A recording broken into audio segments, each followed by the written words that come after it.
Hello students, I Pankaj Vishisht welcome you all in today's lecture of EduSet of Science for 9th class. In today's lecture we are going to study about chapter 12 that is sound यानी ध्वनि. तो आज के इस lecture में हम पढ़ेंगे ध्वनियों के विभिन्न रूप, अवश्रव्य ध्वनि और पराध्वनि के बारे में. जैसा कि आप जानते हैं कि मनुष्य का कर्ण 20 हर्ट्ज से 20,000 हर्ट्ज तक की ध्वनि को सुन सकता है. मतलब जिस ध्वनि की आवृत्ति 20 हर्ट्ज से 20,000 हर्ट्ज के बीच में होगी उन्हें हम सुन सकते हैं. अब कुछ जीव ऐसे भी हैं जो 20 हर्ट्ज से कम आवृत्ति वाली ध्वनियों को भी सुन सकते हैं और कुछ जीव ऐसे हैं जो 20,000 यानी कि 20 किलो हर्ट्ज वाली ध्वनि, इससे भी ज्यादा आवृत्ति है जिन ध्वनियों की, उन ध्वनियों को भी कुछ जीव सुन सकते हैं. अब ये तो जो नॉर्मल साउंड है, जो आम ध्वनि है जो हम सुन सकते हैं, उसकी बात हो गई. अब 20 हर्ट्ज से कम, जिसकी आवृत्ति 20 हर्ट्ज से भी कम है, लेस देन 20 हर्ट्ज, उन ध्वनियों को हम कहते हैं अवश्रव्य ध्वनि. अवश्रव्य ध्वनि. ऐसे ही जिन ध्वनियों की या जिन वाइब्रेशंस की फ्रीक्वेंसी या हम कह ले आवृत्ति 20 किलो हर्ट्ज से भी ज्यादा है, उन ध्वनियों को हम कहते हैं पराध्वनि, पराश्रव्य ध्वनि या पराध्वनि हम इनको बोलते हैं. ठीक. अब कुछ जीव ऐसे हैं जैसे चमगादड़, डॉल्फिन. ये जीव इस तरह के हैं कि ये पराध्वनि को सुन सकते हैं. मतलब 20 किलो हर्ट्ज से भी अधिक आवृत्ति वाली जो ध्वनियां हैं वो ये वाले जीव, ये दो जीव जो है सुन सकते हैं. हम नहीं सुन सकते. हम 20 किलो हर्ट्ज से ऊपर की ध्वनि को हमारे कान जो है बर्दाश्त नहीं कर सकते. तो आज के हम लेक्चर में जो पढ़ने वाले हैं वो हम पढ़ेंगे पराध्वनि के बारे में कि पराध्वनि क्या होती है. जैसा कि अभी मैंने आपको बता ही दिया,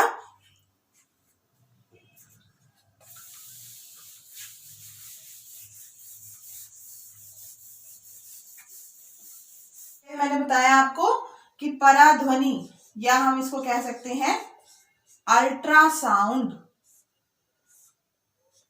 अल्ट्रासाउंड, पराध्वनि या अल्ट्रासाउंड आर दोज वाइब्रेशंस, वो वाइब्रेशन है ये जिनकी फ्रीक्वेंसी जो है बहुत ज्यादा होती है, जिनकी आवृत्ति जो बहुत ज्यादा होती है. और इनकी आवृत्ति को कितनी होगी?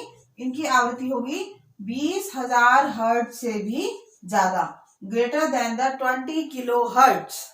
ओके. तो द साउंड और the vibrations having frequency greater than 20,000 hertz are called as ultrasound. और अगर इसको हिंदी में करेंगे हम तो हम क्या कहेंगे?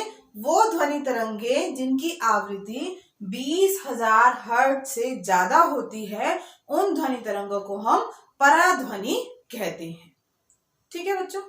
अब ये पराध्वनि का उपयोग कहाँ कहाँ किया जाता है, कहाँ कहाँ ये हमारे काम आती है, उसके बारे में हम पढ़ेंगे. अब पराध्वनि जो है, क्योंकि इसकी फ्रीक्वेंसी जो है बहुत ज्यादा है, तो इसके रास्ते में, इसके पथ में अगर कोई ऑब्स्टेकल, अगर कोई रुकावट भी है तो भी ये उसको क्रॉस कर जाती है. सबसे बड़ा प्लस पॉइंट जो है इसका ये है हमारे पास. तो इसी प्लस पॉइंट को देखते हुए इसके जो मेजर दो यूजेस हैं वो क्या है? सबसे पहला यूज तो इसका है चिकित्सा के क्षेत्र में, चिकित्सा के क्षेत्र में, और दूसरा उपयोग इसका है उद्योगों में. अब इसका उपयोग किस प्रकार किया जाता है? चिकित्सा के क्षेत्र में किस प्रकार किया जाता है कि जैसे कोई इंटीरियर, आपके बॉडी के इंटीरियर में, अंदर में कोई हमें चोट लगी है या एप्लीकेशन. अल्ट्रासाउंड भी सुना होगा आपने. अल्ट्रासाउंड करवाते हैं ना हम, जाते हैं कि किसी के पेट में बहुत ज्यादा दर्द हो रहा है तो, और सभी मेडिसिन वगैरह देने के बाद भी ठीक नहीं हो पा रहा, तो डॉक्टर क्या करते हैं कि आप अपना अल्ट्रासाउंड करवा के आओ. जैसे स्टोन की किसी को गड़बड़ है, पथरी की किसी को गड़बड़ है, तो वो पथरी कहाँ पे है होती है, सभी के अंदर है पथरी, किडनी में, गॉल ब्लैडर में, कहीं पे भी हो सकती है, लेकिन these are of very small size, उनका साइज होता है बहुत स्मॉल होता है, और वो जब अपनी जगह से हिलने लगती हैं तब वो हमें पेन करती है, हमें दर्द होता है, क्योंकि बॉडी के अंदर देखो पतली पतली महीन ट्यूब्स की तरह वेन्स होती हैं, तो वहां पर जब वो हिलने लगेंगी पथरी अपने स्थान से तो हमें दर्द होगा। तो डॉक्टर सजेस्ट करते हैं कि आप अल्ट्रासाउंड करवा के आए, अल्ट्रासाउंड से हमें एक पिक्चर मिल जाती है और वहां से पता लग जाता है कि कितने साइज की, कितने mm की पथरी है और कौन से बॉडी पार्ट में है, तो हमें कहाँ पे उसका इलाज करना है।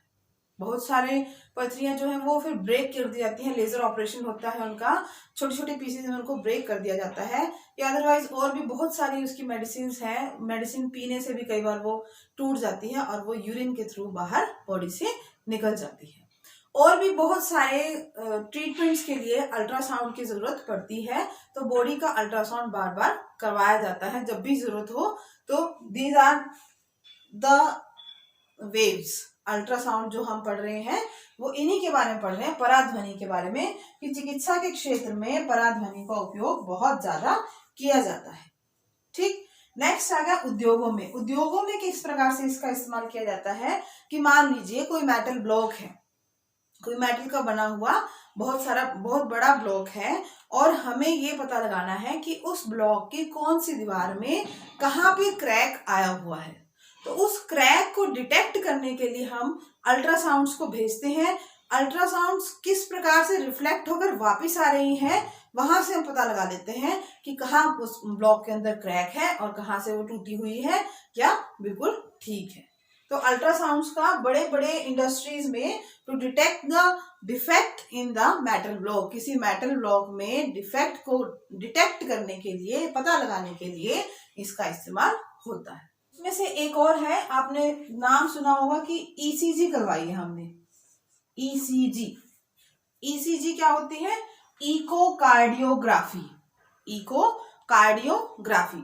इसमें क्या किया जाता है कि अल्ट्रासाउंड्स को भेजकर, ये भी यहाँ पर भी अल्ट्रासाउंड्स का यूज किया जाता है, और जो हार्ट है हमारा, हार्ट की एक पिक्चर सी क्रिएट कर दी जाती है और पता लगाया जाता है। आपने देखा होगा इस तरह से लाइनें भी आती हैं वर, ये इस तरह से ईसीजी करवाते हैं हम, तो उससे पता लग जाता है कि हार्ट बीट कैसी चल रही है, उसकी हार्ट की रेट क्या है, और हार्ट में कोई, जैसे किसी के दिल में छेद है या हार्ट से रिलेटेड कोई भी, बहुत सारी आजकल बीमारियां जो है चली हुई है, हार्ट अटैक आ जाता है तब भी, तो इन सब को डिटेक्ट करने के लिए हम ईसीजी करवाते हैं। क्या है कि ईसीजी में अल्ट्रासाउंड्स को भेजा जाता है और हार्ट के डिफरेंट पार्ट्स में से वो रिफ्लेक्ट होकर, परावर्तित होकर वापस आती हैं और एक पैटर्न मिलता है हमें। उस पैटर्न के हिसाब से हम पता लगा लेते हैं कि इसकी इकोकार्डियोग्राफी जो है, इसकी हार्ट बीट, हार्ट रेट ठीक है या नहीं है। ऐसे ही और भी बहुत सारे यूजेस हैं अल्ट्रासाउंड्स के। अभी मैंने आपको बताया, जैसे किसी को पथरी का दर्द हो रहा है तो उसको कहा जाएगा अल्ट्रासाउंड है, किसी को प्रेगनेंसी है तो अल्ट्रासाउंड करवाया जाता है। तो विभिन्न बॉडी पार्ट्स का अल्ट्रासाउंड हम जो है करवा लेते हैं कि पता लगाने के लिए, यूट्रस का, किडनी का, तो वहां से पता लग जाएगा कि वहां कोई प्रॉब्लम है या नहीं। नेक्स्ट एक और जो बहुत बड़ी एप्लीकेशन है, that is sonar, sonar system. Sonar क्या है? Sonar is also an application of ultrasound, या पराध्वनि की ही एक एप्लीकेशन है सोनार। अब सोनार से क्या बनता है, क्या फुल फॉर्म है सोनार की?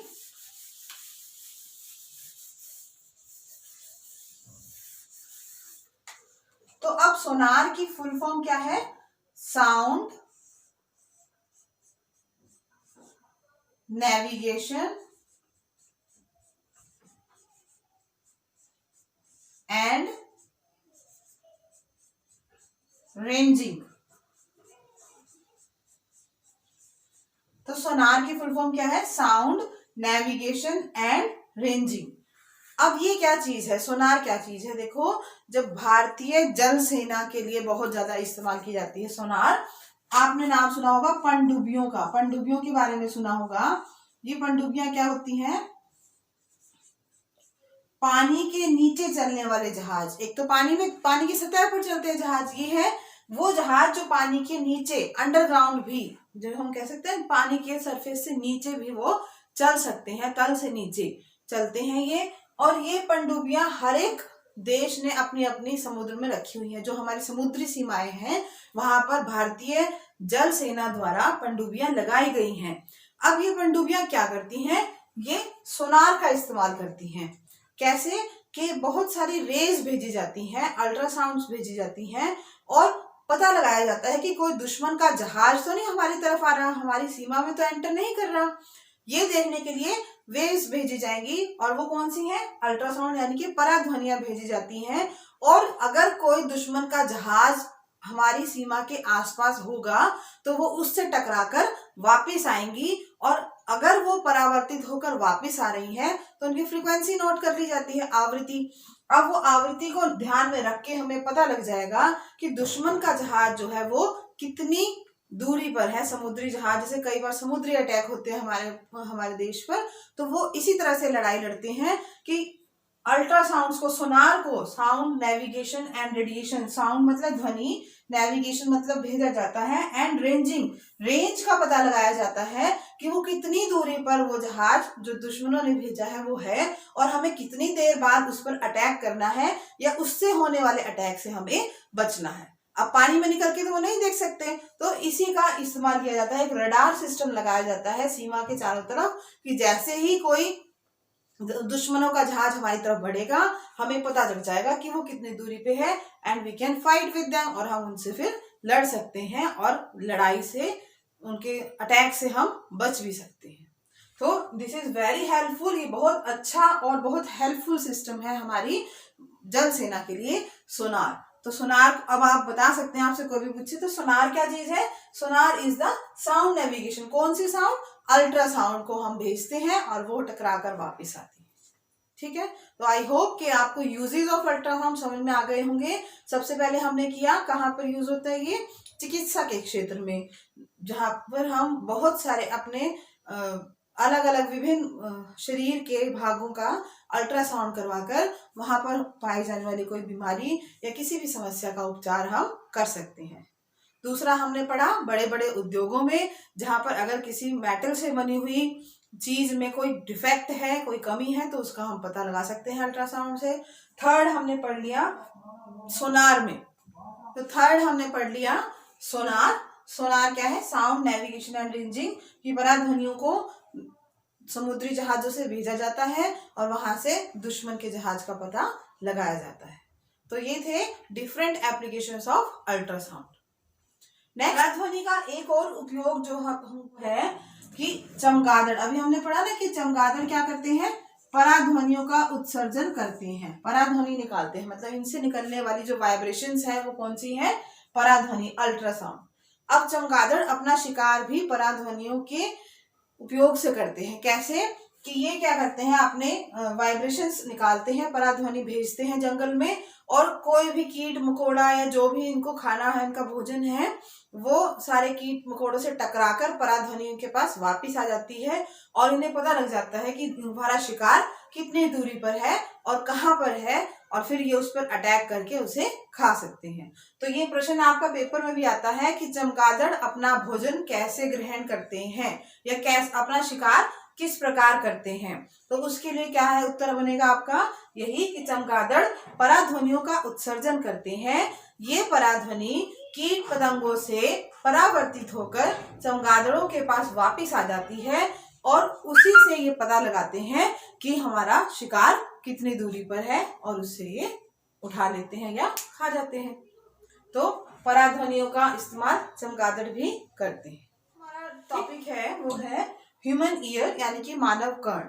अब जितनी भी ध्वनियां हम सुनते हैं हमारे मस्तिष्क तक उनको पहुंचाने का काम कौन करता है, ये कर्ण, ह्यूमन ईयर। तो आज हम इसके बारे में पढ़ेंगे कि किस प्रकार से जो मनुष्य का कान है वो बाहर से आने वाली सारी ध्वनियों को इकट्ठा करता है, सारी वाइब्रेशंस को इकट्ठा करता है, और फिर हमारे मस्तिष्क तक एक विद्युत संकेतन की तरह जो है हमारे मस्तिष्क तक पहुंचाता है। वहां से उसे पहचान लिया जाता है और वापस हमें समझ में आ जाती है बात किस प्रकार हमारे कानों तक पहुंचती है। साउंड क्या करती है, एयर पार्टिकल्स यानी कि वायु के कणों के द्वारा हमारे कानों तक पहुंचती है।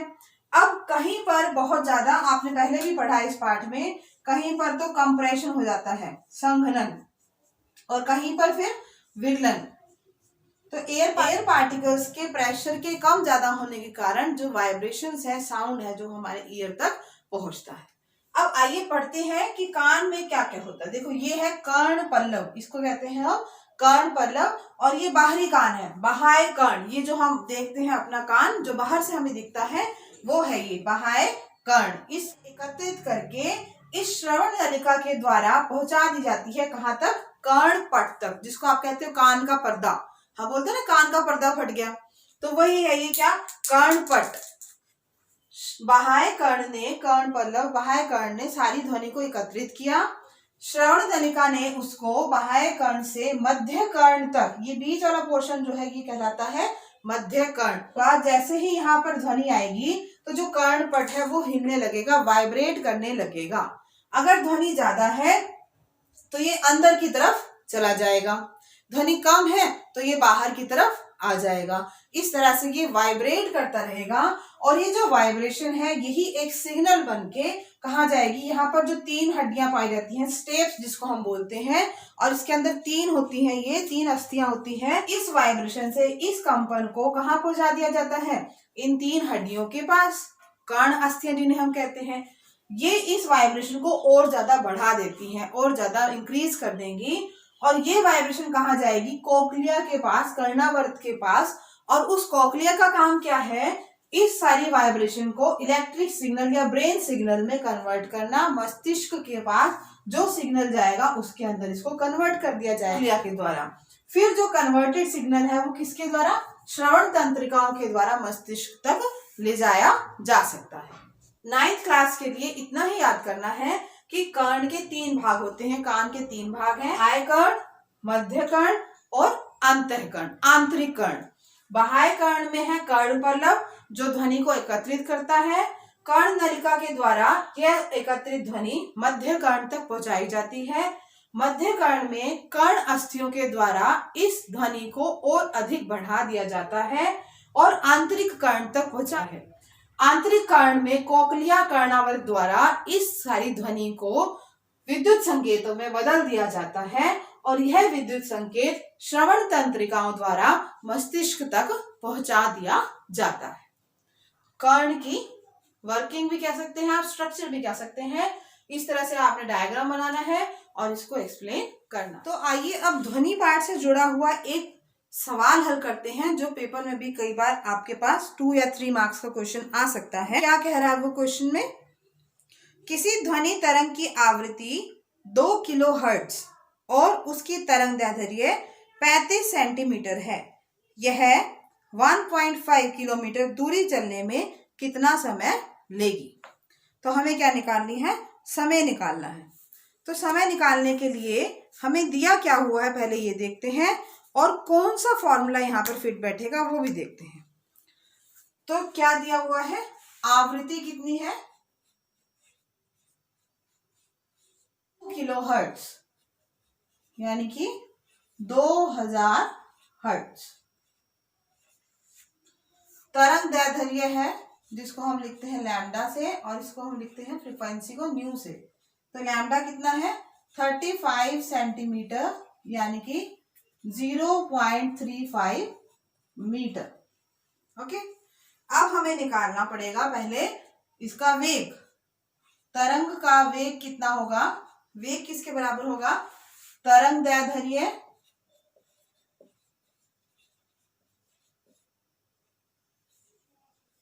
गुणा में आवृत्ति। तरंग दैर्ध्य गुणा आवृत्ति, यानी कि v बराबर है लैम्डा न्यू। ठीक, अब लैम्डा कितना दिया हुआ है हमें? 0.35 मीटर, और फ्रीक्वेंसी कितनी है? 2000 हर्ट्ज। तो इन दोनों को गुणा करने पे हमें क्या मिल जाएगा? वेग, तरंग का वेग। और इनको गुणा करने में 35 दूनी 70, 700 मीटर प्रति सेकंड जो है इसका वेग आ जाएगा। अब वेग बराबर है दूरी बटा समय। वेग बराबर है दूरी या विस्थापन बटे समय, हमने पढ़ा होगा ये पहले। हमें निकालना है इसमें से समय। तो समय ज्ञात करने के लिए क्या करेंगे, समय बराबर है दूरी बटा वेग। अब दूरी कितनी दी हुई है प्रश्न में, दूरी दी हुई है 1.5 किलोमीटर। इस किलोमीटर को हम क्या करेंगे, मीटर में बदल देंगे और समय को ज्ञात कर लेंगे। तो समय बराबर है आ जाएगा 1.5 गुणा 1000 मीटर बटे वेग कितना निकाला था हमने, 700 मीटर प्रति सेकंड। इसको आप हल करके उत्तर निकाल सकते हैं। तो आपका उत्तर आ जाएगा 2.1 सेकेंड। इस पॉइंट से 10 कट गया तो यहाँ रहेगा हमारे पास 2.1 सेकेंड। तो उसने पूछा था कि इसे ये दूरी तय करने में समय कितना लगेगा, तो हमारा उत्तर आ गया है समय बराबर है 2.1 सेकेंड। ओके, तो ऐसे ऐसे प्रश्न जो है आपके पास और भी आ सकते हैं। यहाँ पे हमारे पास 3 अलग अलग वेरिएबल्स हैं। देखो, एक तो वेग, एक तरंग दैर्ध्य और एक आवृत्ति। इन तीनों में से प्रश्न में आपको कोई भी 2 चीजें दी हुई होंगी और तीसरी आपको ज्ञात करनी होगी। तो आप इस फॉर्मूले का इस्तेमाल 3 तरह से कर सकते हैं, 3 अलग अलग वैल्यूज को। एक मनुष्य किसी खड़ी चट्टान के पास ताली बजाता है और उसकी प्रतिध्वनि 5 सेकंड के पश्चात सुनाई देती है। यदि ध्वनि की चाल 346 मीटर प्रति सेकंड ली जाए तो चट्टान तथा मनुष्य के बीच की दूरी कितनी होगी। ये आपका अनुरणन टॉपिक के बाद कि जब वो वॉइस जो है, हम कहीं किसी पहाड़ी, ऊंची पहाड़ी पर जाकर चिल्लाते हैं तो हमारी जो आवाज है वो गूंजती है, जगह जगह से हमें अपनी आवाज वापस सुनाई देती है। ऐसे ही इस प्रश्न में क्या किया उसने कि एक चट्टान पर चढ़कर उसने ताली बजाई है और वही आवाज उसे बार बार सुनाई दे रही है। तो आपको निकालना है कि दूरी कितनी है मनुष्य और चट्टान के बीच की। ठीक, तो दिया क्या हुआ है, ध्वनि की चाल कितनी है, चाल बराबर है 346 मीटर प्रति सेकंड, 346 मीटर पर सेकंड। और समय कितना दिया हुआ है, कितने टाइम के बाद वापिस आ रही है, 5 सेकंड के पश्चात, 5 सेकंड। समय है 5 सेकंड। तो हम पहले चाल बराबर है दूरी बटा समय, ये फार्मूला हमने पहले भी पढ़ा हुआ है। तो इसी फार्मूले का इस्तेमाल करके हम यहां से क्या निकाल लेंगे, दूरी। तो दूरी किसके बराबर हो जाएगी, चाल गुना समय। अब चाल दी हुई है 346 मीटर प्रति सेकंड और समय दिया हुआ है 5 सेकंड। तो इन दोनों को गुणा करके आप जो है दूरी को ज्ञात कर लेंगे।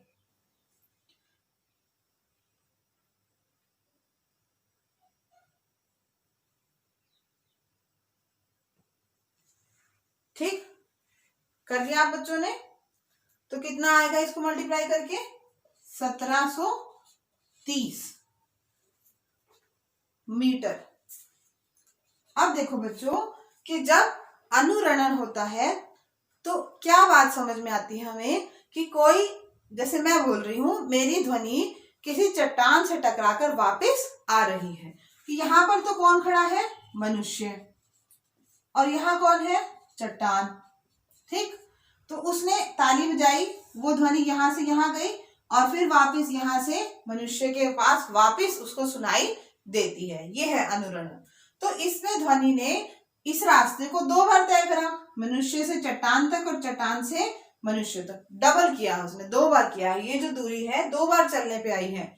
तो एक्चुअल जो डिस्टेंस है दोनों के बीच की कितनी होगी, इसका आधा, हाफ कर दिया जाए अगर इसको, क्योंकि ये डिस्टेंस तो किसने ट्रेवल करी थी, साउंड ने, ध्वनि ने ये दूरी तय करी थी, लेकिन ध्वनि ने दूरी 2 चक्कर में तय करी है। हमें तो वास्तविक दूरी निकालनी है मनुष्य तथा चट्टान के बीच की। तो वास्तविक दूरी कितनी हो जाएगी?